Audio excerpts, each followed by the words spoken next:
জয়শ্রী মহাকাল, জয়শ্রী মহাকাল। আমি এখন আছি তারাপীঠে। যারা বীরভূমে থাকেন, যারা দেখা করবার জন্য আগ্রহী, তারা অবশ্যই আমার বুকিং নাম্বারে যোগাযোগ করতে পারেন দেখা করার জন্য।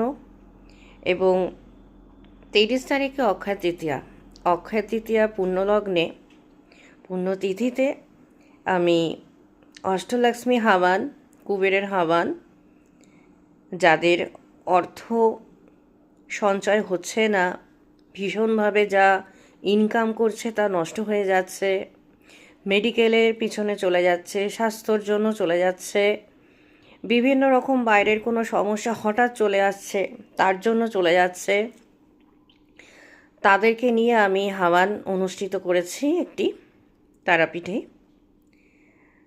নিশ্চয়ই তার আপডেট আমি দেব ইউটিউবে। আমার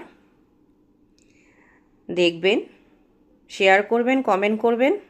এবং অক্ষয় তৃতীয়া উপলক্ষে সকলেই সকলের বাড়িতে মহালক্ষ্মীর উপাসনা করুন। অবশ্যই লক্ষ্মীনারায়ণ একসঙ্গে করতে হবে, শুধু মহালক্ষ্মী করলে তো হবে না, তাই না?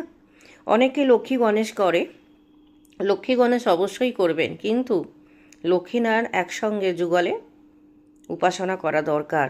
যদি আপনার মনে হয় যে আপনি আপনার ফিন্যান্সের কোনো রকম সমস্যা হচ্ছে, যদি মহালক্ষ্মীকে ডাকতেই হয়, তাহলে কিন্তু যুগলে ডাকবেন।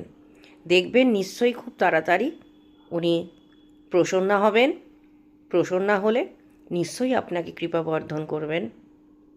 সকলে সকলের বাড়িতে অক্ষয় তৃতীয়া দিনকে মহালক্ষ্মীর সামনে সিঁদুর ভর্তি করে রাখবেন, কড়ি রাখবেন 11টা, তার সঙ্গে দূর্বা রাখবেন 28টা, লাল সুতো দিয়ে বেঁধে। এবং মহালক্ষ্মী যদি থাকে বিগ্রহ আপনার বাড়িতে, তাকে পায়েসের ভোগ লাগাবেন।